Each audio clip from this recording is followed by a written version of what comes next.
Buenos días, aquí Augusto Townsend, curador principal de Comité, con las noticias de hoy jueves 22 de agosto del 2024. El podcast de hoy llega con el auspicio de la Fundación Crossland, cuyo compromiso con el desarrollo del Perú se da a través de la educación, brindando oportunidades educativas para la construcción de una sociedad más informada y más próspera.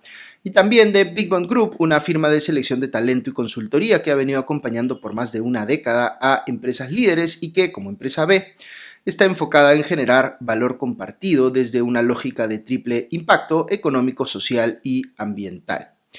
Muy bien, aquí van los titulares de hoy jueves 22 de agosto en un minuto. Primero, el capitán de la policía Junior Izquierdo, alias Culebra, afirmó tener audios que comprobarían que Juan José Santibáñez le ofrecieron el cargo de ministro del Interior con la condición de que desactivara a la DIVIAC. Segundo, la Fiscalía ha pedido al Poder Judicial que inaplique para el caso de los Huayquis en la sombra esta ley impulsada por Valdemar Cerrón que reduce los casos en que se puede imputar el delito de organización criminal. Tercera, Guillermo Bermejo fue elegido por unanimidad presidente de la Comisión de Pueblos Andinos del Congreso, pese a la seriedad de los procesos legales en su contra. Cuarta, pese al crecimiento de 0.21% en junio, el ministro de Economía José Arista salió a decir que la economía podría terminar el año con más de 3.2% de expansión, lo que muchos especialistas ponen en duda. Quinta, la selección peruana de vóley sub-17 busca hacer historia hoy y pasar a la semifinal del torneo internacional que se está disputando en Lima. Ahora sí, vamos con el análisis de cada una de las noticias. Vamos con la primera. El capitán de la policía Junior Izquierdo, más conocido como, entre comillas, Culebra, acaba de entregar o de ofrecer a la Fiscalía, a través de su abogado José Carlos Mejía, un USB con 5 audios de conversaciones que habría tenido el primero con el actual ministro del Interior, Juan José Santibáñez, en mayo de este año. ¿Por qué son noticia estos audios? Porque, según Izquierdo, en ellos se comprobaría que el gobierno de Dina Boluarte condicionó el nombramiento de Santibáñez como ministro del Interior a que se llevase a cabo la desactivación de la División de Investigación de Delitos de Alta Complejidad, más conocida como la DIVIAC. Como sabemos, esta última es la que investiga a Dina Boluarte y a su hermano Nicanor, entre otros políticos. Según el abogado de Izquierdo, el hoy ministro Santibáñez habría tomado medidas para forzar el retiro de aquel y que en esa línea habría cometido delito de abuso de autoridad. El diario La República recuerda que a mediados de agosto el fiscal de la Nación, Juan Carlos Villena, abrió una investigación preliminar contra Santibáñez por abuso de autoridad, justamente en relación con otro audio que se había dado a conocer en el que le pedía a otra persona, entre comillas, controlar al periodista Marcos Cifuentes de La Encerrona. Santibáñez hasta hoy no reconoce la veracidad de ese audio.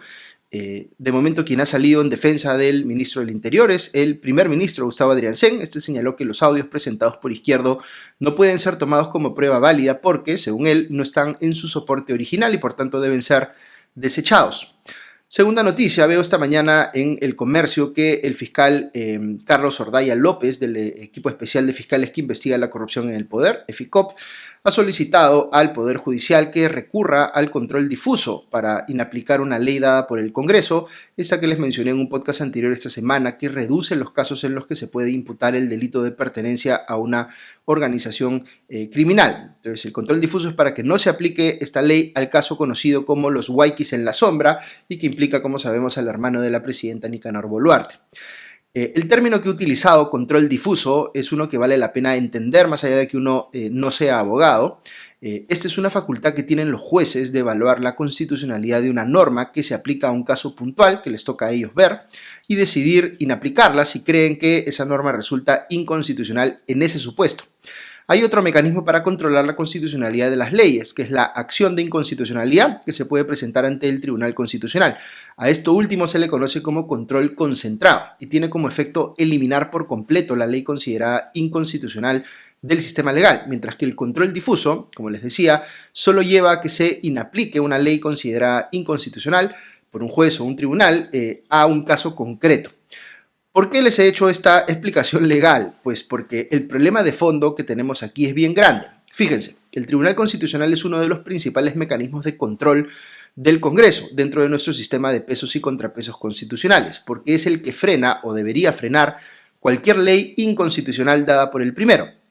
Pero imaginemos que un Congreso nombra a miembros del TC que no son independientes, sino que responden a los intereses de ese Congreso o de sus bancadas mayoritarias. En ese caso, el TC deja o podría dejar de cumplir su rol de controlar la constitucionalidad de las leyes. ¿Qué nos queda entonces si el Congreso saca una ley flagrantemente inconstitucional? Pues lo único que nos queda es que el Poder Judicial haga lo suyo a través del control difuso. Muchas personas, yo entre ellas, se animarían a decir que estamos precisamente en ese escenario, con un TC que es sospechosamente servicial a los intereses del Congreso. Entonces, si ese control democrático no está funcionando como debiera, le toca a los jueces ser los controles o controlar, digamos, los excesos del Congreso en la forma de leyes inconstitucionales. A eso está apuntando la Fiscalía en el caso que les menciono hoy. Existe una ley que ha sido impulsada por Valdemar Cerrón para limitar los casos en los que se puede imputar el delito de pertenencia a una organización criminal y que él ha empujado en evidente conflicto de interés porque está, junto con su hermano Vladimir, investigado por organización criminal. Pero así como ellos han invocado esta ley para favorecerse, también lo ha hecho, como les comenté en un podcast anterior, José Luna Gálvez de Podemos Perú, y ahora lo quiere hacer el hermano de la presidenta Nicanor Boluarte. Ojo que yo no estoy diciendo que la actual regulación sobre el delito de organización criminal sea perfecta, ni mucho menos, o que no haya nada que discutir en torno a ella. Pero es muy evidente que esta que les menciono es una ley aprobada por congresistas que quieren beneficiarse directamente de ella. Una ley con nombre propio o nombres propios que son pues los suyos. Y por ello es muy importante que los jueces se aboquen a analizar la constitucionalidad de esta ley, sobre todo si uno piensa que no se puede confiar en que el TC lo vaya a hacer con independencia. Tercera noticia, uno de los parlamentarios más cuestionados del actual Congreso, Guillermo Bermejo, de la bancada de Juntos por el Perú, Voces por el Pueblo, ha sido elegido como presidente de la Comisión de Pueblos Andinos en el Poder Legislativo. Esto pese a que el congresista que ingresó al Parlamento como miembro de Perú Libre, pero que ha pasado ya por 3 bancadas, es objeto de varias investigaciones. Por un lado, Bermejo debe enfrentar un juicio por presunta afiliación a Sendero Luminoso. La Fiscalía ha solicitado 20 años de cárcel por este delito para el congresista, al que se le acusa de haber, por ejemplo, visitado en el BRAEM en varias ocasiones, en el 2009, a líderes terroristas como Víctor Quispe Palomino, camarada José, y Jorge Quispe Palomino, alias Raúl.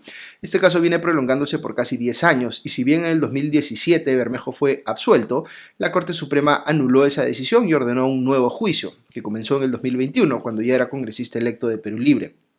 Durante ese juicio también fue absuelto, pero posteriormente el Ministerio Público apeló la decisión ante la Corte Suprema, que anuló nuevamente el juicio y ordenó un tercero, que comenzó en agosto del año pasado.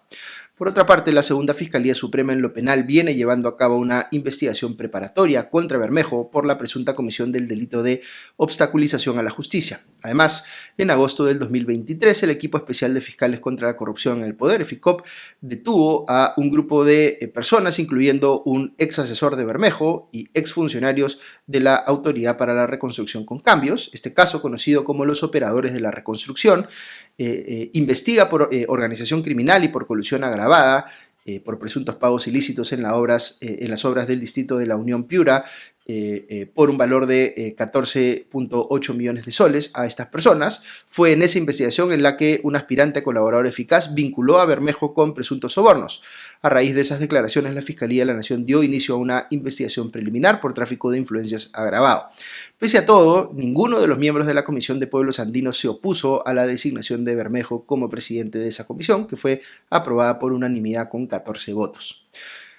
Cuarta noticia, ¿cuánto crecerá la economía este año? Es la pregunta que todos nos hacemos y la reciente proyección del ministro de Economía, José Arista, parecería ser una muestra de excesivo optimismo por parte del Ministerio de Economía y Finanzas. Arista señaló ayer en una conferencia de prensa que las proyecciones oficiales del MEF estiman que la economía crecerá 3.2% este año, pero, y lo cito textualmente, con una dosis de optimismo debemos estar en 3.7% o 4%, lo cual significa una fuerte recuperación. Estas estimaciones contrastan con las de la mayoría de analistas, que ven que va a ser bastante difícil que se cumpla incluso la actual proyección del MEF, que estima que creceríamos 3.1% en el 2024. ¿Por qué? Porque el avance de la primera mitad del año ha sido de tan solo 2.5%, y para hablar el objetivo del año completo, el segundo semestre tendría que ser el de mayor expansión desde el 2018. Recordemos que la economía peruana tan solo creció 0.21% en junio, muy por debajo del ritmo de más de 5% que venía sosteniendo en los 2 meses anteriores y de lo que se esperaba. A partir de lo cual, el ministro había hecho estas proyecciones de repente un poco más optimistas. Es saludable que el ministro de Economía tenga estimaciones tan optimistas. Recordemos que en economía no solo importa lo que realmente sucede, sino lo que los agentes económicos esperan que suceda. Si la mayoría de empresas y personas cree que les va a ir mejor en el futuro, pues tomarán decisiones que permitirán que eso sea posible. Por el contrario, si el pesimismo cunde, restringirán su inversión y su consumo, desacelerando la economía. Por eso es que se entiende que el Ministerio de Economía y Finanzas busca generar optimismo entre los agentes económicos, pero hay una línea muy delgada entre mirar el futuro con esperanza y mirarlo con poca seriedad. Si se pierde la confianza en las estimaciones del MEF, se reduce su poder para influir en las expectativas de las empresas y los consumidores y, por tanto, las decisiones que tomen estos últimos. Esto también preocupa porque el Consejo de Ministros se reunirá el próximo lunes de manera extraordinaria para aprobar el proyecto de ley de presupuesto del 2025, que debería enviar al Congreso antes de que termine el mes. Un exceso de optimismo podría llevar a que se decida gastar mucho más de lo que permiten los ingresos que recauda el Estado por impuestos y seguir complicando de esa manera pues, el manejo de las finanzas públicas. Quinta noticia, vamos a terminar con una noticia positiva del mundo deportivo. La selección peruana de vóley sub-17 buscará hacer historia hoy y conseguir su pase a las semifinales del Mundial de la categoría. El equipo nacional se medirá desde las 7:30 de la noche en el Coliseo Eduardo Dibós con el poderoso equipo de Japón, vigente campeón sub-17 de Asia. Las peruanas no parten como las favoritas, pero este encuentro viene pues con los ánimos a tope porque el equipo viene de derrotar agónicamente a Argentina en los octavos de final y además cuentan con la localía, como durante todo el torneo. Y hay que decir que el aliento de la hinchada blanquirroja se ha hecho sentir en las gradas del Coliseo Dibós durante todos los partidos. El equipo peruano sub-17 se enfrentó a las niponas en un partido amistoso previo al Mundial y fue derrotado por 3-2. Ahora buscarán la revancha y avanzar a las semifinales de la Copa del Mundo de la categoría. ¿Dónde pueden ver el partido si es que no pueden ir al Coliseo Dibós? Todos los interesados en seguir alentando a la selección podrán sintonizar el partido por TV Perú o ATV. Asimismo, hoy desde las 10:30 de la mañana se disputarán los otros 3 duelos por los cuartos de final del Mundial. Italia se enfrentará a Turquía, México se medirá con China y finalmente China Taipei chocará con Brasil. Todos estos encuentros se jugarán en el Coliseo Dibós. Muy bien, esas son las noticias de hoy. Recuerden que Comité es un esfuerzo que busca explicar a diario las noticias más importantes de manera rigurosa, sin sensacionalismo y sin dueños de la verdad, para que tengamos una ciudadanía mejor informada. Si nos escuchas desde las cuentas de Comité en las redes sociales, dale seguir, cliquea me gusta y comparte nuestros contenidos para que podamos llegar a más personas.